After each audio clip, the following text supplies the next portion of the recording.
What's up everybody, this is Master Ian Gamer. Overwatch 2 Season 6 has been the largest content drop since the launch of Overwatch 2 itself, featuring a brand new hero, new game mode, new maps, hero progression, and a ton of other exciting things, not all of which are necessarily good. But in today's video, I'll be running through the actual content of Overwatch 2 Season 6, taking a look at what exactly it's added to the game, and what sort of state the game is in now that we have it. Now, I will preface right here at the start, I will not be discussing the PvE specifically in this video. If you're interested in hearing my thoughts on that, I've already done an entire video dedicated to that topic, so I do recommend that you check that out. In this video, I'll primarily be focusing on the PvP related content, such as, first and foremost, the brand new hero Illari, or Illari, or Iari. How do you pronounce her name again? Because I am John Cena! Yeah, I think I'm probably just going to call her Illari for now. That seems the easiest for me. But anyways, how is Illari as a brand new support hero in Overwatch 2? Well, she's pretty dang strong. Yeah, we probably should have seen this coming, and admittedly, I kind of called it when the devs preemptively, before the patch even released, discussed in a dev update blog that Illari was probably going to be a bit on the strong side. And lo and behold, now that we've gotten her in game, she's certainly pretty strong. Now, admittedly, she's not just blatantly easy OP the same way Brigitte was back in the good old days of Brig, as Illari does very much require you to be able to actually aim in order to get the most value out of her, but yeah, she's pretty strong. Even her healing pylon, which is more or less a passive ability of hers, can dish out a pretty sizable amount of healing, and overall, she's definitely secured herself a pretty prominent place in the matches I've played thus far. I wouldn't go so far as to say that she's outrageously broken by any means, but yeah, she's definitely strong, and I would not be surprised if we see a few nerfs coming her way sooner rather than later. And lo and behold, just as I was finishing up this video, lead Overwatch hero designer Alec Dawson announced via Twitter that Illari will indeed be getting nerfs leading up to her release in competitive, so yeah, not surprising to see that. That being said though, simply as a character concept in the game itself, how is Illari? Well, honestly, I think she's one of the better recent hero additions we've gotten. Certainly when you compare her to Lifeweaver, the previous most recent hero addition and most recent support hero, Illari definitely feels a lot better conceived just at her core. Her kit is so tightly designed, it plays well with every element of her, and just the feeling of actually playing as the character, the fluidity of her movement and her abilities and mechanics and everything, really gives me the impression that Blizzard probably spent a lot more time working on and refining this character relative to Lifeweaver, who was pretty clunky right out of the gate, and basically still is, even though he's been buffed to the point that he's pretty viable. While I may not be someone who has the mechanical skill to land all those important headshots and actually get the most amount of value out of her, I can at least recognize that she's a really fun, really fluid hero to play, and honestly, I think is probably one of the better heroes we've seen added recently. That's nothing to knock on Ramatra, of course. More or less this boils down to just her being way better than Lifeweaver. And what's more, with this edition of this 10th support hero, I feel like we're finally at a point where the support roster of heroes is adequately fleshed out. For years, extending even way back into Overwatch 1, there's always been the issue of the game having so many damage heroes relative to tanks and supports. And with the launch of Overwatch 2, and especially with the addition of Ramatra post Overwatch 2's launch, I feel like the tank category has been in a really solid position. And I'm saying that as a tank main who's comfortable playing every hero on the tank roster, except for Doomfist. And thus I've been saying for a while that the tank category is good. Blizzard doesn't really need to focus on adding more tank heroes at this point. But for a long time, the support category hadn't quite yet hit that same status. When Overwatch 2 launched and we got Kiriko as a new support hero, the support roster still felt a bit lacking. It didn't feel like there were quite enough options there, quite enough different characters you could pick to play as. But now that we have both Lifeweaver and Illari, I do think the support roster has, at long last, hit that point where it feels adequately fleshed out. So if nothing else, I think that's a fantastic development for the support roster with the addition of Illari as a new support hero, and given her very DPS heavy heavy playstyle, I think she adds another nice damagey sort of focused support kit, which of course are pretty popular because first person shooters, people like dealing damage. Even if she's a support hero who's supposed to mainly be focusing on healing and supporting her teammates, it is nice to have supports in that more damagey role where in a lot of ways they can be played like a damage hero. Moving on from the new hero though, next up let's talk about the other major addition to the PvP in Season 6, which is the brand new game mode Flashpoint. With Flashpoint, we of course got the two brand new maps being Suravasa, India and New Junk City, Australia, both of which are phenomenally beautiful maps with a ton of detail packed into them. But when it comes to the game mode itself, how does it feel? Well, honestly, once again, I've been really impressed with Flashpoint. There's a lot of skepticism going into this mode when Blizzard was announcing the details about it. Things like the map size, the confusion of trying to navigate these huge maps and actually get to the different capture points, the long walk you're going to have to take every time you respawn. And while these are genuine concerns, then I do think are a bit of an issue in the mode itself, they're not nearly as severe as I had been sort of worried they would be. More than anything, Flashpoint just feels like a genuinely fresh and fun game mode to play. Not only does it have the excitement of brand new maps, but just the variant in the playstyle it introduces that feels so different from anything we've really played before in Overwatch has got me kind of in love with this new game mode. I honestly love the RNG factor of never knowing which capture point is going to be unlocked next, as it ends up making each given match feel fairly unique, even when playing on the same map. As someone who's a predominantly casual player, I love this element of it because it lets you have these sort of team fights in all these various different places around the map, whether it's on one of the 5 different capture points, in some side room that happens to connect the various capture points, or really just anywhere. I just love all the exciting varied little skirmishes you end up getting across these big maps. Now, I suspect from a competitive standpoint, this might not be the most appealing playstyle since it does feel kind of random how things end up playing out in the Flashpoint game mode, but in the casual sense, I love it. It's really fun. It's just an enjoyable new mode that gives you a really fresh and different take on the Overwatch gameplay loop that honestly I think adds a lot to the game. As exciting and good of an addition Illari has been to the hero roster, honestly I think Flashpoint is actually the single most outstanding PvP addition we got this season. The appeal of any given new hero will fade as time goes on, but a big brand new game mode like Flashpoint, I think that's going to add a lot of value to the game for a long time to come.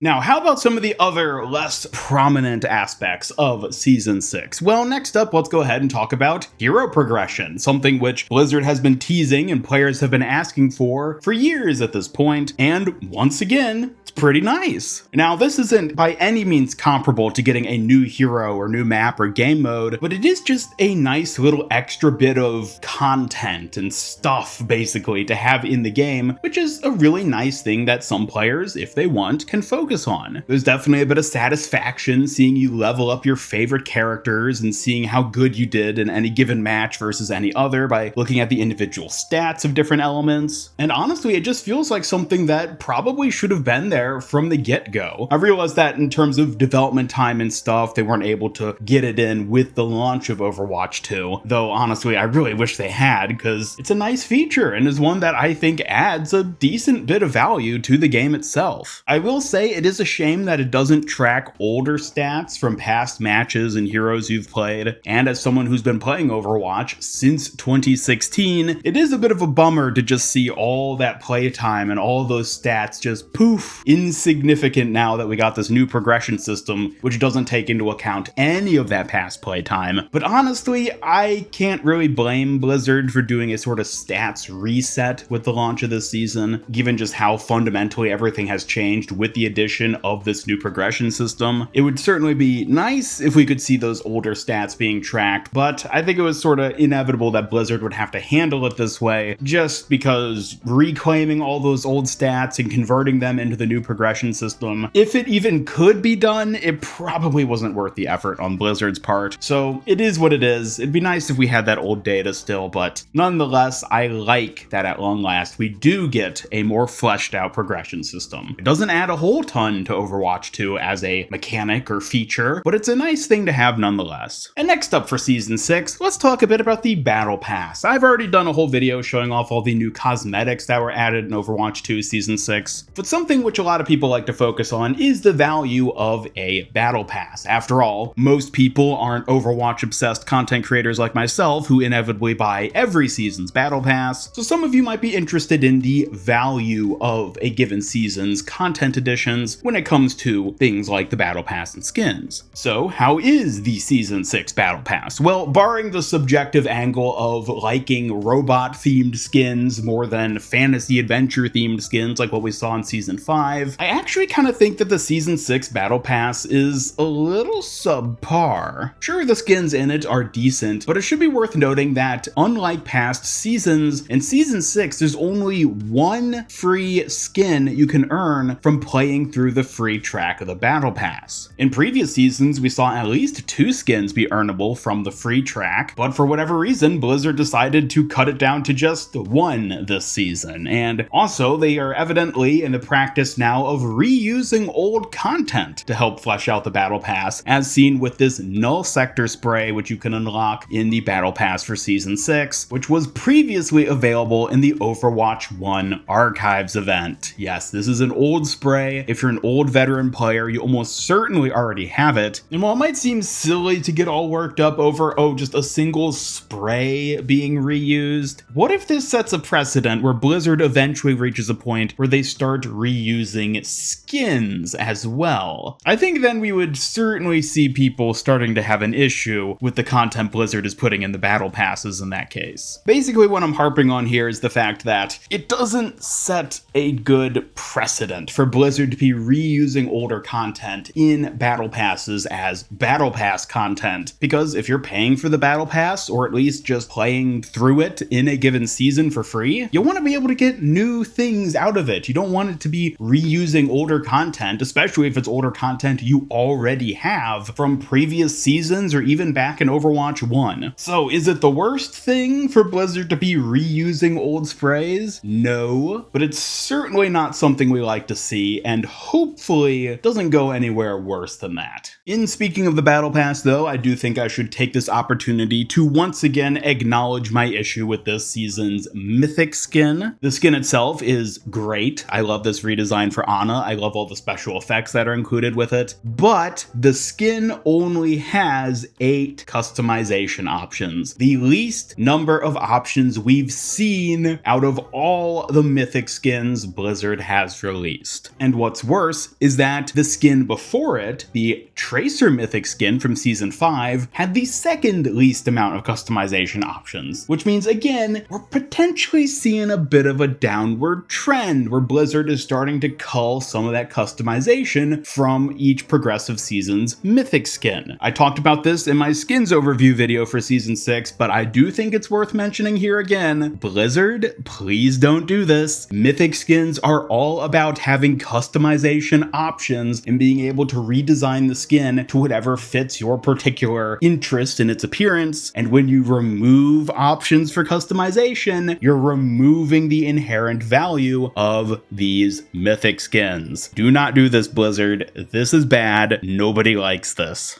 Moving on though to the last major topic I'd like to address here today when it comes to Overwatch 2 Season 6. Overwatch 2, with the launch of Season 6, also officially launched on Steam. That's right, PC players who use Steam and don't ever want to touch Battle.net now have the easy option of playing Overwatch 2 by just downloading it and playing it for free through Steam, which I think is a great thing for Blizzard to do. It makes the game far more accessible to far more people and is thus gonna theoretically boost the player base numbers, and almost immediately after it was added to Steam, it became the worst rated game in all of Steam's history. I'll be honest, not even being like cynical or like jumping on the hate train or anything like that. This is just amazing. In a purely clinical sense, this is astounding. Overwatch, a game which for me at least personally, I've been playing for 7 years at this point, is now the worst rated game on Steam. That's simply amazing in its own special way. Anyways, this is rather unfortunate all things considered, because is Overwatch deserving of this level of hate? Certainly not. I understand all the issues people have with it. I have a lot of issues with Overwatch 2 and how Blizzard has been handling the Overwatch IP in recent years. But is it so bad that it deserves to be the worst rated game on Steam of all time? No, absolutely not. And I know there's this whole aspect of it where a lot of these negative reviews are coming from Chinese reviewers who are upset because they haven't actually had access to playing Overwatch since the Overwatch servers shut down in China a few months ago.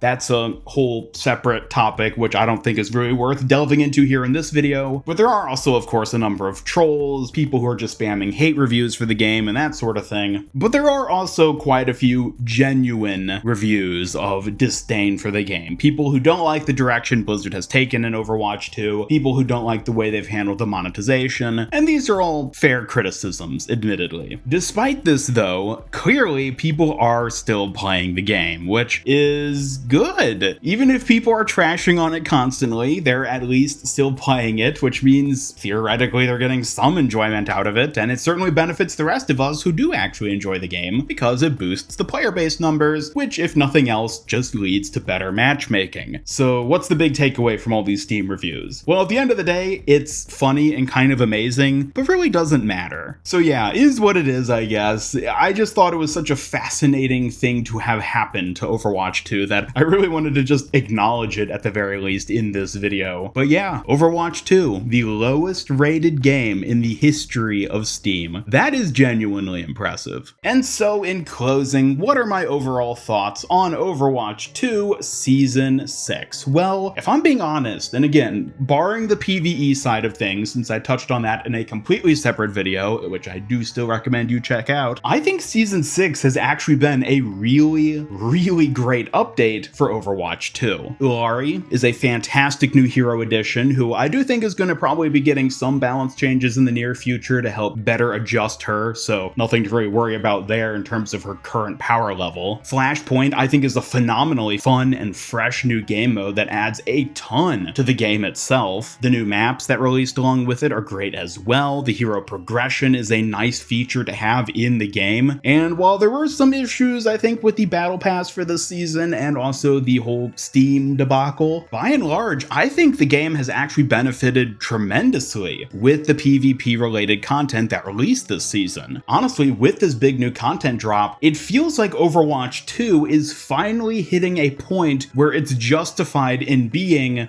Overwatch 2. The game no longer feels like it's in early access, and apparently the devs have even commented that at this point they officially regard it as no longer in early access, because the roster of heroes has been fleshed out to the point where each of the 3 main roles now feels substantial enough in their own right. We have enough new game modes with both push and now Flashpoint to feel like there's a number of new ways to play the game, and overall it feels like this should have been the launch of Overwatch 2, not what we got back in October with all the bugs and the limited new content additions. This feels like the true Overwatch 2 Blizzard was aiming to release, barring all the PvE stuff, of course. So on that note, it is nice to finally have a game that feels like a game, or at least a distinct game from its predecessor, and I'm really curious to see where Blizzard takes things from here. We've basically gotten all the major new content additions Blizzard has been actively talking about as coming to the game at this point, and so I wonder, when is the next game mode like Flashpoint gonna get added? What sort of new heroes are we going to see at this point going forward? What other sort of exciting new content and additions does Blizzard have planned for Overwatch 2? I suppose we'll find out as we keep moving on into the future, but I for one am pleasantly impressed with Overwatch 2 Season 6, at least on the PvP side. And on that note, thank you all so much for watching. Let me know your thoughts on Overwatch 2 Season 6 by dropping a comment down below. Have you been enjoying Illari as a new hero addition, or maybe you've been having a ton of fun in Flashpoint? Either way, be sure to leave a like if you enjoyed this video and subscribe, hit up that bell icon, follow me on X, and come join my Discord server to hang out and never miss any of my future Overwatch content. Special thanks to my YouTube channel members who help make these videos possible, and if you'd like to join them to earn some cool rewards, then just hit that join button down below. Otherwise, this is Master Ian Gamer signing off, and until next time, have a great day.